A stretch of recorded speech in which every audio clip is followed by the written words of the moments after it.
Pemirsa, kuatnya elektabilitas Gubernur DKI Jakarta Basuki Cahayapurnama membuat partai politik gamang dalam menentukan calon penantang Ahok dalam Pilkada DKI tahun 2017. Partai politik terus menimbang para kandidatnya, padahal tahapan pendaftaran Pilkada sudah semakin dekat. Tahapan penyelenggaraan Pilkada DKI Jakarta sudah semakin dekat. Namun sejumlah partai politik masih terlihat gamang dalam menentukan calon kepala daerah penantang petahana Basuki Cahayapurnama. Sebagai partai politik pemegang kursi terbanyak di DPRD DKI, PDI Perjuangan pun hingga kini belum juga memutuskan calon kepala daerah yang diusungnya. Meski sempat menyatakan akan mengumumkan kandidatnya pada bulan April lalu, PDIP memilih mengundurkan jadwal dan membuka pendaftaran bakal calon kepala daerah DKI Jakarta. Begitu pula dengan Partai Gerindra yang telah mendeklarasikan pencalonan kepala daerah DKI sejak jauh-jauh hari. Meski telah mengerucutkan kandidat ketiga nama, namun Gerindra hingga kini masih belum terlihat mantap mengusung calonnya. Kuatnya elektabilitas Basuki Cahayapurnama disebut kerap menjadi pertimbangan utama bagi partai politik dalam menyeleksi kandidat yang akan diusung. Bukan tidak mungkin PDI Perjuangan, Gerindra, dan partai-partai politik lainnya berkoalisi agar bisa membendung kepopuleran Ahok menuju kursi DKI 1. Nama Wali Kota Surabaya Tri Risma hari ini kembali disebut-sebut sebagai sosok tepat yang akan maju dalam Pilkada DKI Jakarta. Risma memang telah berulang kali menegaskan komitmennya membangun Surabaya. Namun sejumlah poster dan dukungan di media sosial akhir-akhir ini justru semakin ramai mendukung Risma maju sebagai calon gubernur DKI. Petahana Basuki Cahayapurnama pun menanggapi santai jika memang ada lawan-lawan terbaik yang nantinya akan bertarung dalam pemilihan gubernur. Saya kira nggak apa-apa, memang kan tergantung orang Jakarta. Kalau semakin banyak pilihan, warga Jakarta makin diuntungkan. Ya sama kayak kita beri produk kan. Coba kalau handphone mereknya cuma merek A doang. Handphone mereknya banyak kan kita untung, bisa pilih handphone mana yang terbaik dan termurah ya. Untuk mencalonkan kepala daerah, partai politik di DPRD DKI Jakarta harus memiliki minimal 22 kursi. Hal ini memaksa sejumlah partai politik berkoalisi agar bisa berpartisipasi dalam Pilkada DKI tahun 2017. Dengan waktu yang semakin sedikit, partai politik hendaknya segera menentukan calon yang diusung agar warga Jakarta benar-benar mengenal calon pemimpinnya. Tim Liputan, Metro TV. 20 menit. Ya, secara kuantitatif melalui sejumlah hasil survei, belum ada nama kuat yang mampu menandingi Basuki Cahayapurnama yang maju dari jalur perseorangan untuk bertarung di Pilgub DKI. Sejumlah partai politik pun masih terus menimbang bakal calonnya masing-masing. Lantas benarkah partai politik gamang mencari lawan tangguh bagi Ahok? Saya akan tanyakan langsung kepada sejumlah narasumber yang hadir di Dialog Paru 2 Prime Time News malam hari ini. Yang pertama ada Wasekjen PDI Perjuangan Ahmad Basara. Selamat malam, Mas. Malam, Bung. Apa kabar? Baik, alhamdulillah. Dan juga bergabung dari luar studio. Yang pertama dari Bandung ada anggota tim Pilkada Pusat DPP Hanura Dadang Rusdiana. Selamat malam, Kang Dadang. Selamat malam, Assalamualaikum. Waalaikumsalam warahmatullahi wabarakatuh. Dan juga analis politik Yunarto Wijaya melalui sambungan telepon. Selamat malam, Mas Toto. Selamat malam, Metro TV. Ya, baik. Saya ingin ke Mas Basara terlebih dahulu. Risma kembali mencuri perhatian 2-3 hari weekend kemarin lah, Mas ya. Long weekend kemarin ini, walaupun namanya tidak masuk dalam 30-an daftar nama yang sudah 32 ya. 30-an daftar yang sudah mendaftar dalam penjaringan, tapi muncul suara-suaranya. Ada mulai dari poster, spanduknya, kemudian posko, kemudian ada akun media sosial. Kenapa bisa muncul ini? Siapa yang memunculkan kira-kira? Ya, saya kira dinamika sosial politik masyarakat itu kan memang sangat dinamis ya. Dan kita tidak dapat mengendalikan berbagai arus aspirasi yang berkembang di tengah masyarakat terhadap adanya aspirasi untuk mendukung, mendorong agar Bu Risma dapat dicalonkan oleh DPP Perjuangan sebagai calon gubernur DKI Jakarta. Saya kira ini satu hal yang lumrah. Sama hal lumrahnya dengan ketika banyak kelompok civil society yang juga memberikan dukungan kepada Pak Ahok maupun juga kepada Pak Jokowi dan Pak Yusuf Kalla pada saat Pilpres kemarin. Itu dinamika sosial politik yang lumrah saja. Sementara kalau dari sisi PDI Perjuangan, kita tetap konsisten menjalankan satu aturan main partai yang memang ini kita akan lembagakan sebagai tuntutan daripada publik agar partai politik juga terus memperbaiki diri dan melakukan penguatan pelembagaan. Dan oleh karenanya dalam konteks pilkada serentak 2017 yang akan datang, kita telah membuat satu mekanisme yang mengatur bagaimana proses pendaftaran, verifikasi, penyaringan, dan sampai pada penetapan. Khusus DKI Jakarta, DPD PDI Perjuangan DKI Jakarta baru minggu kemarin menyerahkan hasil laporan pendaftaran para calon gubernur dan calon wakil gubernur sudah tutup DKI Jakarta kepada DPP partai. Ada 32 berkas yang dilaporkan kepada DPP PDI Perjuangan, ada 18 calon gubernur, 14 calon wakil gubernur, yang kemudian hasil verifikasinya itu lolos. Nama Risma tidak ada di situ ya? Nama Risma tidak ada. Nama Risma tidak ada, tetapi ini adalah dinamika yang tidak bisa dibendung. Selain dinamika politik di luar partai, secara mekanisme selain pendaftaran di unsur DPD partai, masih juga ada pintu di DPP partai. Masih ada pintu lagi. Saya mau coba terbuka. masuk ke pintu situ nanti kira-kira bagaimana, apakah ini yang tidak bisa dikendalikan memang dari suara-suara dari kader sendiri PD Perjuangan atau civil society, atau bisakah mereka ini nanti masuk melewati pintu baru itu lagi nanti? Sesaat lagi kita akan kembali usai jeda Headline News pukul 19 waktu Indonesia Barat.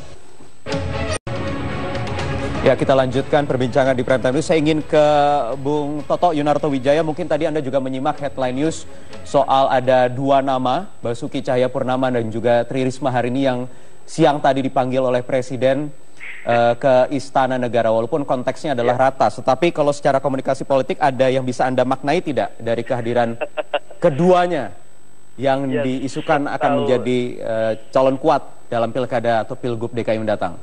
Ya, setahu saya kan tadi ada ratas yang terkait dengan kemudahan berusaha dan dua daerah yang dipanggil adalah Surabaya dan DKI ya. Kebetulan dua nama itu memang sedang mencuat lah dalam konteks persaingan untuk pilkada DKI.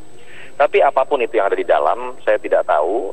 Tetapi yang menarik seperti ini, memang ada faktor baru, bukan faktor baru lah, ada faktor lain yang memang harus diperhitungkan juga dalam konteks membaca konstelasi apa yang akan terjadi di DKI, yaitu faktor bernama Jokowi. Dulu Ridwan Kamil mengakui sekitar 2 bulan lalu bahwa mundurnya beliau salah satunya faktor kuatnya disebabkan oleh dialog yang dilakukan dengan Pak Jokowi yang menyarankan agar kemudian tidak mempertentangkan atau mempertarungkan dua orang yang dianggap sama-sama baik dan sebetulnya memiliki wilayahnya masing-masing.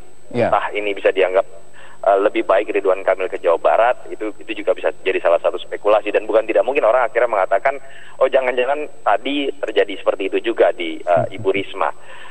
Ini jadi berbeda, ada kepentingan yang dari konteks partai tentu saja bicara mengenai pemenangan, bicara mengenai kaderisasi.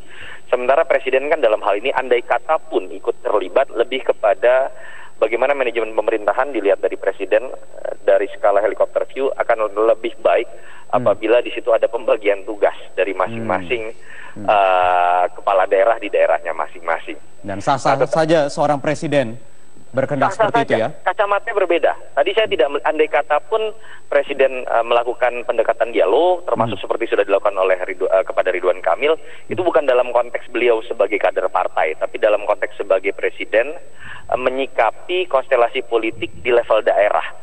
Dalam konteks menjaga stabilitas, manajemen pemerintahan, saya pikir itu sah-sah saja memberikan masukan.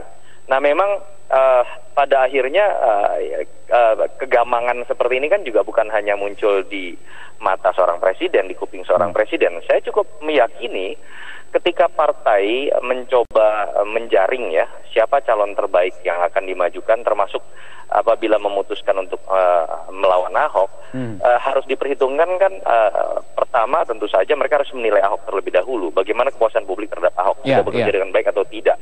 Kedua, mereka berbicara mengenai apakah kemudian apabila dianggap kurang baik, lalu kemudian apakah ada kader internal yang dianggap memiliki peluang lebih baik dibanding Ahok. Bukan sekedar bisa bekerja lebih baik, tapi apakah mungkin menang melawan Ahok, begitu kan. Nah, saya melihat kegamangan ini tentu saja pasti dirasakan oleh PDIP. Dulu PDIP mendukung Ahok dengan Jokowi.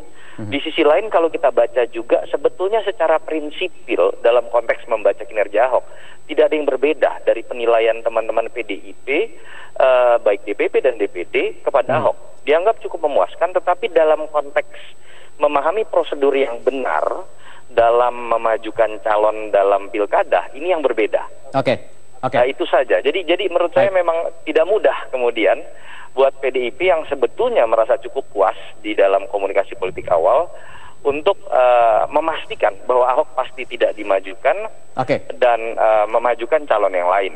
Secara umum seperti itu yang saya coba. Apalagi tadi dikatakan masih ada pintu lain begitu ya, setelah kemarin pintu penjaringan juga sudah ditutup. Pengalaman 2012 kemarin kan keputusan juga diambil di injury time. Last minute ya, di tikungan terakhir begitu ya. Saya coba tanya kalau tadi partai politik lain masih gamang. Saya coba. Ditahan sebentar, Bung Toto. Saya coba tanya ke Kang Dadang, Hanura yang sudah tidak gamang seperti partai-partai yang lain.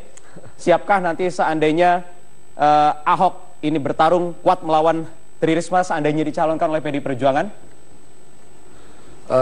Ketika Hanura berketetapan hati untuk mendukung Ahok menjadi calon gubernur, walaupun ini adalah sebuah anomali politik karena Ahok adalah maju dari calon independen dan kemudian kita mendukung sebagai partai politik. Tentu Hanura sudah punya pertimbangan matang. Pertama, bahwa kita melihat dukungan warga Jakarta itu sudah sangat luar biasa. Walaupun Ahok didera berbagai katakanlah kritik tajam, serangan dan lain sebagainya dalam bentuk hal-hal yang kadang-kadang destruktif. Tetapi saya kira Ahok semakin hari semakin menunjukkan elektabilitas yang luar biasa. Lembaga survei memperlihatkan bagaimana Ahok sudah melewati angka 50% dan sehingga Hanura berkeyakinan bahwa siapapun, apakah Bu Risma atau siapapun, nampaknya dalam kalau pemilu pilkada ini kita selenggarakan nanti pada bulan Februari, saya kira Ahok akan melenggang dan kita sudah yakin bahwa Ahok akan meraih kemenangan itu dan sehingga kita semakin hari semakin menunjukkan optimisme. Kita bergerak dengan para relawan dan lain sebagainya dan saya kira apapun kritikan segala macam akan semakin Ahok semakin kuat. Jadi tetap teguh gitu ya untuk mendukung Ahok maju melalui jalur perseorangan dari Hanura ya. Walaupun tadi dikatakan oleh Mas Basarah masih ada pintu lain nih, jangan-jangan pintunya selain untuk Bu Risma untuk Pak Ahok nih jangan-jangan. Ya, nggak jadi masalah saya kira karena kita mendukung itu karena mendukung sosok Ahok yang memang dalam konteks Jakarta saya kira siapapun pasti objektif menilai. Kita butuh pimpinan yang tegas, pimpinan yang kinerjanya bagus, track recordnya luar biasa. Saya kira semua objektif memandang itu, termasuk saya kira senior saya Pak Ahmad Basarah, saya kira objektif menilai Ahok sebagai sebuah figur yang memang tepat untuk memimpin Jakarta. Begitu juga benar Mas Basarah seperti yang dikatakan Kang Dadang? Saya ingin mengkoreksi yang dikatakan Bung Toto tadi bahwa partai politik termasuk PDI Perjuangan gampang dalam menentukan calon pilkada DKI. Saya justru malah khawatir Bung Toto sebagai pendukung Pak Ahok yang gampang. Karena begini, kalau dalam konteks stok kader, survei Litbang Kompas hari ini telah merilis bahwa partai politik yang paling baik melakukan kaderisasi itu adalah PDI Perjuangan dengan 63%. Partai-partai politik jauh berada di bawahnya, 11% dan seterusnya ke bawah gitu. Itu artinya ada pengakuan ilmiah bahwa proses kaderisasi di PDI Perjuangan berjalan dengan baik. Sehingga oleh karena itu dalam konteks pilkada DKI pun tidak ada kegamangan bagi kami sama sekali. Kalau kami gamang justru kami dengan serta-merta, dengan instan langsung mendukung Pak Ahok. Tetapi kan ini persoalan prinsipil. Karena sekalipun kadernya ada elektabilitasnya jauh di bawah Ahok misalnya, kader luar. Kalau soal elektabilitas bagi PDI Perjuangan bukan satu-satunya ukuran. Kami sudah banyak pengalaman soal itu. Tetapi dalam konteks calon persoalangan versus partai politik ini memang sudah satu hal yang fundamental bagi Jokowi Ahok sendiri karena waktu itu di bawah. Ya, karena calon perseorangan itu kan masafnya individualisme. Sementara kami masafnya gotong royong, kolektivisme. Itu sudah ketemu kok. Satu hal yang prinsip. Sehingga oleh karena itu kami hanya akan mendukung pasangan calon gubernur atau wakil gubernur atau pasangan kepala daerah dan wakil kepala daerah hanya yang melalui pintu partai politik. Hanya melalui partai politik, kaderisasinya sukses. Jadi kader dari luar partai ditutup dong pintunya. Justru tidak begian. Kami tetap membuka kesempatan bagi kader-kader di luar partai untuk bekerja sama. Itulah esensi dari partai gotong royong yang kami usung. Kita coba lagi nanti untuk membuka pintunya kira-kira masih untuk siapa saja, apakah termasuk juga untuk Ahok. Sesaat lagi kita akan kembali usai jeda berikut ini.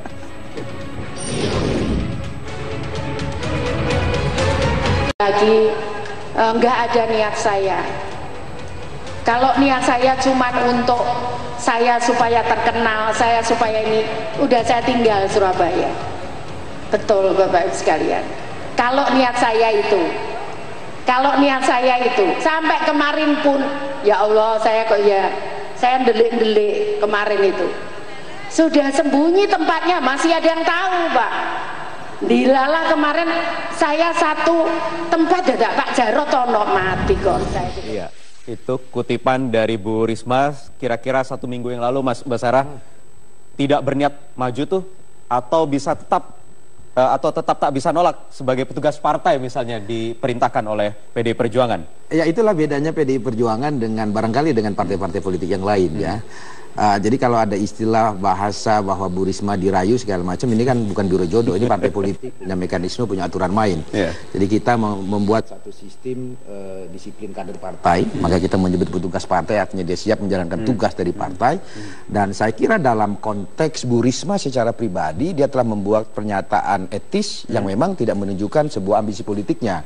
Akan tetapi berbeda halnya kalau dalam konteks aturan main partai. Nah tentu beliau menghargai betul hal-hal yang menyangkut aturan main partai itu. Apalagi kalau kita lihat pernyataan terbaru tadi kan, sebetulnya kalau dilihat dari diksi, ini kan mirip-mirip seperti Pak Jokowi dulu waktu mau digadang-gadang dicalonkan sebagai calon presiden kan. Ketika belum ada keputusan dari Ibu Ketua Umum, pernyataan-pernyataan beliau itu orang mikirin, nggak mikir, dan lain sebagainya gitu. Itu memang harus begitu kader partai. Sebelum ada perintah, sebelum ada penugasan, tidak boleh dia mendahului keputusan partai. Saya kira Bu Risma tadi mirip-mirip gitu kan, nggak mikirin kan, berbeda dengan pernyataan seminggu atau beberapa bulan yang lalu. Tapi pernyataan tadi di istana kelihatan diksinya, ya dia tersenyum, artinya dia cukup happy kan. Lalu dia mengatakan nggak mikirin gitu. Artinya kalau partai mikirin mungkin akan berbeda. Hari ini tapi sekali lagi Bung Wahyu, di partai kami mekanisme tetap berjalan. Hari Rabu besok baru melakukan fit and proper terhadap 32 orang calon kepala daerah, dan prosesnya nanti kita lihatlah keputusan akhir itu kita akan tentukan dalam waktu yang terbaik. Sukses tercatat PDI Perjuangan paling baik melakukan kaderisasi di internal 63%. 63%. Ini tadi hal yang Anda singgung sebaliknya, Bung Toto, silakan. Nah, saya ingin klarifikasi dulu ya. Saya bicara bukan sebagai pendukung Ahok dan saya tidak pernah menjadi pendukung Ahok. Setahu saya PDIP yang pernah mendukung Ahok di tahun 2012. Bahwa kemudian survei saya menempatkan kepuasan publik dan beberapa survei lain Ahok pada tingkat harus dikatakan sangat memuaskan, saya pikir itu adalah data yang bisa dipertanggungjawabkan. Itu pertama. Yang kedua, dalam konteks gamang juga saya pikir harus ada yang dipahami ya. Kegamangan yang menurut saya dialektika yang biasa saja. Yang menarik dan kenapa saya menggunakan diksi gamang buat PDIP dalam menilai bagaimana PDIP memahami pencalonan Ahok yang sampai sekarang belum mencapai titik temu. Sampai detik ini saya melihat sebetulnya dalam proses perjalanan bagaimana PDIP melihat Ahok dalam konteks membaca kepuasan publik, dalam konteks komunikasi politik awal, sebetulnya tidak ada masalah. Tidak ada masalah ya? Problem hanya Bung Toto, dalam mohon maaf. konteks... Ya, mohon maaf saya harus potong. Tetapi kira-kira kalau analisis Anda seberapa kuat Risma seandainya nanti berhadapan dengan Ahok? Begini, survei menempatkan di Carta Politika atau kan di Populi di survei yang terbaru, sebetulnya belum ada calon yang bisa dikatakan menyaingi apabila pilkada diadakan hari ini. Yusril bahkan selalu nomor 2 kalau kita lihat 2-3 survei terakhir. Walaupun memang potensi Ibu Risma ini lebih besar karena survei dilakukan tanpa ada penegasan sikap Ibu Risma akan maju. Beda dengan Yusril sudah mengatakan dirinya akan maju. Faktor kedua yang harus diakui memang Yusril tidak memiliki mesin politik seperti Ibu Risma memiliki PDIP. Yang kita tahu memiliki kekuatan bahkan jauh lebih besar PDIP ini dibandingkan pada tahun 2012. Dan menurut saya setuju dengan ungkapan andai kata pun Risma maju itu akan menguntungkan buat DKI Jakarta karena 2 orang yang akan bertarung ini andai kata betul-betul terjadi adalah 2 orang yang memiliki track record. Bukan orang yang memiliki track record bertarung dengan orang yang berbicara visi misi indah tanpa bisa dibuktikan. Sama-sama ya, baik. Itu menurut saya menarik. Baik. Terakhir mungkin Kang Dadang, mungkin singkat saja Kang Dadang. Jadi apa yang dilakukan oleh Hanura nanti seandainya benar head to head ada Ahok melawan Risma, masih tetap teguh lagi? Karena ini sudah digoda-goda oleh Gerindra, ini ada Mas Taufik yang sebut Hanura ujung-ujungnya akan berkoalisi dengan Gerindra nanti. Ini ada apa kira-kira? Kita tetap punya keyakinan yang besar bahwa Ahok tetap akan tampil sebagai pemenang. Kalau kita berandai-andai kan dulu kalau Ahok melawan Ridwan Kamil itu baru seru. Tapi kalau kemudian selain Ridwan Kamil, karena Ridwan Kamil sudah jelas tidak mencalonkan, tentu ya Bu Risma tentu figur yang harus diperhitungkan. Tetapi kalau kita melihat hasil survei hari ini dan kemudian juga melihat bagaimana prestasi Bu Risma, bagaimana prestasi Ahok, dan apa yang dibutuhkan oleh masyarakat DKI, saya masih berkeyakinan bahwa Ahok masih unggul dalam angka yang besar dibandingkan dengan Bu Risma. Saya punya keyakinan seperti itu. Oke, jadi merapatkan barisan begitu ya? Atau menggandeng Ya, lebih tentu. banyak lagi koalisi, atau jangan nanti mengajak PDI Perjuangan untuk berkoalisi bareng begitu? Ya, mudah-mudahan Pak Oke, baik, terima kasih Kang Dadang Rusdiana bergabung dari Bandung. Ya. Bung Toto, terima kasih melalui sambungan telepon. Mas Ahmad Basara, terima kasih sudah hadir di Prime Time News malam hari ini. Demikian perbincangan kami yang sekaligus mengakhiri Prime Time News malam hari ini waktu kerja bertugas. Saya Wahyu Woho, pamit undur diri. Terima kasih, sampai jumpa.